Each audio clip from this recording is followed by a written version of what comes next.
आज मैं आपको बताने जा रहा हूं गुड फैट क्या होता है और बैड फैट क्या होता है। दोस्तों, अगर आप सेहतमंद रहना चाहते हैं तो ये वीडियो शुरू से लेकर आखिर तक ज़रूर देखिएगा। आप देख रहे हैं Hakim Ali health and beauty tips. तो दोस्तों आइए शुरू करते हैं, लेकिन शुरू करने से पहले अगर ये चैनल सब्सक्राइब नहीं किया तो प्लीज़ उस लाल जो बटन नज़र आ रहा है उस पर क्लिक मार दें और उसके बाद जो है बेल आइकॉन का एक आएगा निशान बेल का, उस पर भी क्लिक मार दीजिए ताकि हर नई आने वाली वीडियो आपको मिल सके। और दोस्तों बहुत शुक्रिया हमारे चैनल को लाइक करने का। तो चलते हैं अपने टॉपिक पे डायरेक्ट। दोस्तों सबसे पहले मैं ये बता दूं कि हर फैट आमतौर पे समझा जाता है वो सेहत के लिए नुकसानदेह है, जबकि ऐसा नहीं है। कुछ फैट, दो किस्म के फैट होते हैं। एक होता है बैड फैट जिसे कहा जाता है सैचुरेटेड फैट, वो हमारी सेहत के लिए नुकसानदेह है। जबकि एक फैट होता है गुड फैट जिसे कहा जाता है अनसैचुरेटेड फैट। आज मैं आपको इन दोनों में बताऊंगा कि ये क्या होते हैं, इनमें फ़र्क क्या है और आपको ये किन किन चीज़ों में मिलते हैं। दोस्तों सबसे पहले बात करेंगे बैड फैट की, यानी सैचुरेटेड फैट की। ये आम तौर पे हम जो है अगर आप देखेंगे आम को देखने में मिलेगा, ये रूम टेम्परेचर पे जमी हुई हालत में होता है।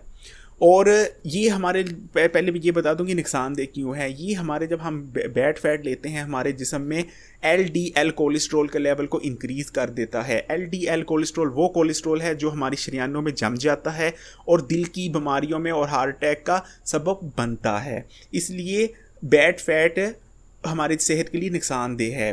अब मैं ये बता दूं ये किन किन चीज़ों में मिलता है। ये आपको मिलने का आमतौर पर बड़े गोश्त में, इसके अलावा हर किस्म के गोश्त में बैड फैट होता है, लगभग थोड़ी मिकदार में, मुर्गी के या और मछली के गोश्त को छोड़ के। इसलिए इसी तरह आपको जो है बैड फैट मिलता है डेयरी प्रोडक्ट्स में, यानी मिल्क में, क्रीम में। इसके अलावा कोकोनट ऑयल में बहुत ज़्यादा मिकदार में सैचुरेटेड फैट पाया जाता है। इसके अलावा बेकरी की जितनी भी अशिया है तकरीबन लगभग सारी ही अशिया में बैड फैट पाया जाता है। ये तो बात रही बैड फैट की। अब हम बात करते हैं गुड फैट की, यानी अनसैचुरेटेड फैट की। दोस्तों ये वो फैट है जिसकी हमारे जिस्म को सेहतमंद रहने के लिए ज़रूरत होती है। ये हमारे जिस्म में जो है न्यूट्रिशन प्रोवाइड करता है। इसके अलावा ये हमारे जिस्म को एनर्जी देता है। हमारा जिस्म जो है को अगर हम गुड फैट लेना हम ख़त्म कर दें तो हमारा दिमाग जो है वो अपनी सही तरह वर्किंग नहीं कर सके। इस तरह जिगर की बीमारियों में मुब्तला हो सकते हैं। इसी तरह हार्ट जो है हमारा दिल कमज़ोर हो सकता है। हड्डियाँ जो है वो भी, उनको भी नुकसान पहुंच सकता है अगर हम गुड फैट नहीं लेते। इसलिए अगर आप सेहतमंद रहना चाहते हैं, आप चाहते हैं कि आपकी आंखें ठीक रहें, स्किन तरोताज़ा रहे, तो आपको गुड फैट यानी अनसैचुरेटेड फैट की ज़रूरत पड़ती है।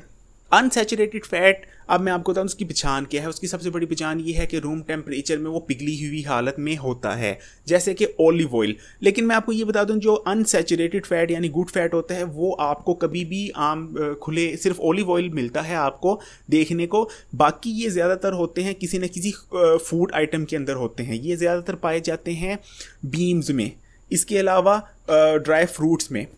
आप कह सकते हैं कि सबसे ज़्यादा ये होते हैं ये अखरोट में होता है, बादाम में, इसी तरह पिस्ते में, मेवे में, जितने भी ड्राई फ्रूट्स हैं उसमें अनसैचुरेटेड फैट की अच्छी खासी मिकदार होती है। इसके अलावा वेजिटेबल ऑयल्स एक बहुत अच्छा सोर्स है अनसैचुरेटेड यानी गुड फैट का। इसी तरह मछली में भी अनसैचुरेटेड फैट की अच्छी खासी मिकदार पाई जाती है। दोस्तों ये इस वीडियो बनाने का मकसद ये था कि आप जान सकें कि हर जो फैट है यानी जो चिकनाई है वो बुरी नहीं है।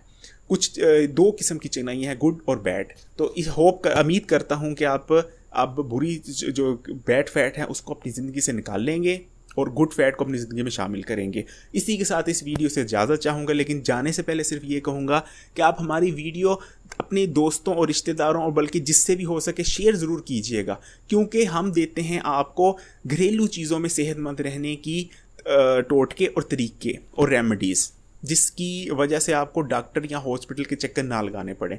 हो सकता है आपके वीडियो शेयर करने की वजह से किसी का भला हो जाए। इसी के साथ इजाज़त चाहूँगा।